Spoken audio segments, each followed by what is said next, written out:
ఉగ్రవాదుల దాడికి నిరసనగా కొవ్వొత్తులతో ర్యాలీ. కాశ్మీర్లో ఉగ్రవాదుల దాడిని ఖండిస్తూ బీజేపీ పార్టీ జిల్లా ఉపాధ్యక్షుడు పురుషోత్తం విశ్వ హిందూ పరిషత్ ఆధ్వర్యంలో మడకశిర పట్టణపుర ప్రజలు పావగడ బస్టాండ్ నందుగల కొల్లాపురం దేవస్థానం నుండి రాజీవ్ గాంధీ సర్కిల్ మీదుగా వైఎస్ఆర్ సర్కిల్ వరకు కాశ్మీర్ లోయలో పెహల్గావ్ ప్రాంతంలో జరిగిన ఉగ్రవాదుల దాడికి నిరసనగా కొవ్వొత్తుల ర్యాలీ నిర్వహించి వైఎస్ఆర్ సర్కిల్ వద్ద కాశ్మీర్ లోయలో మరణించిన వారికి శ్రద్ధాంజలి ఘటించారు.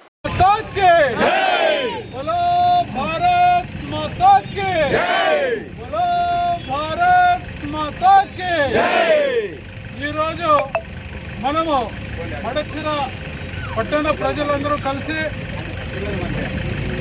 22వ తేదీ జరిగిన దుర్ఘటనకు సంబంధించి పెహల్గావ్ అనే ప్రాంతము కాశ్మీర్ ప్రాంతం నుంచి వైసరాన్ అనే మైదాన ప్రాంతానికి వెళ్ళిన టూరిస్టులు అమాయకమైన మన భారతీయులందరినీ అక్కడ టెర్రరిస్టులు విచక్షణారహితంగా కాల్చి చంపిన దానికి నిరసనగా ఈరోజు మన మడకశిర పట్టణంలోని వివిధ సంస్థలకి చెందిన వాళ్ళు, తర్వాత వివిధ గ్రామాలకు చెందిన వాళ్ళందరూ వచ్చి ఇక్కడ ఆ చనిపోయిన వారి కుటుంబాలకి సంతాపం తెలియజేస్తూ వారి యొక్క కుటుంబాలకి యావత్ భారతదేశం కూడా మీ వెంట ఉంటారనే విషయాన్ని గుర్తు చేయాలనే ఉద్దేశంతోనే ఈరోజు ఇక్కడ మనము శాంతి ర్యాలీ మరియు నిరసన ర్యాలీ తర్వాత శ్రద్ధాంజలి ఘటించే ఒక కార్యక్రమాన్ని నిర్వహించుకోవాలని పెద్దలు నిర్ణయించడం వల్ల ఈ కార్యక్రమానికి హాజరైనాము.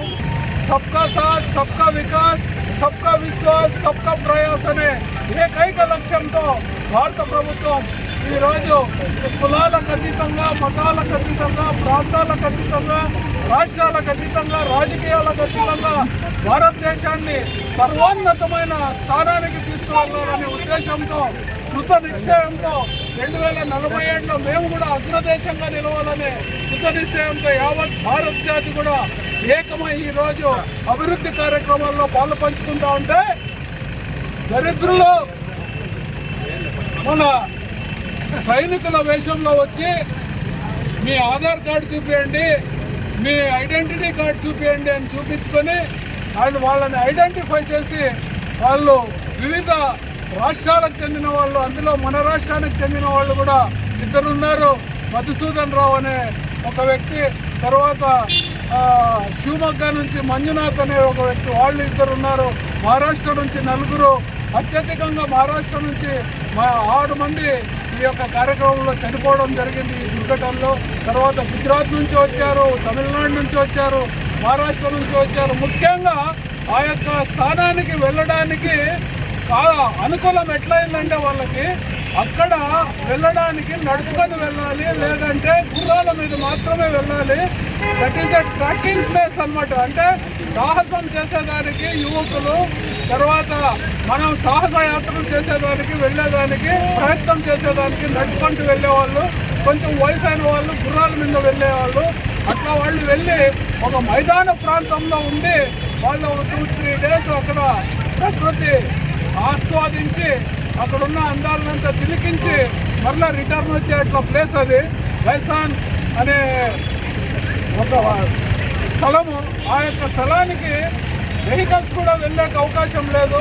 అట్లా ఒక స్థలాన్ని ఎంచుకొని అమాయకమైన వాళ్ళకి ఎటువంటి రాజకీయాలతో సంబంధం లేదు, టెర్రరిజంతో సంబంధం లేదు, పర్యాటకులు వాళ్ళు, టూరిస్టులు అలాంటి అమాయకుల్ని వాళ్ళ భార్యల ముందే వాళ్ళని హతమారుస్తూ ఉంటే అంత దయనీయమైన పరిస్థితి ఏ యొక్క భారతీయులకు కూడా రాకూడదు.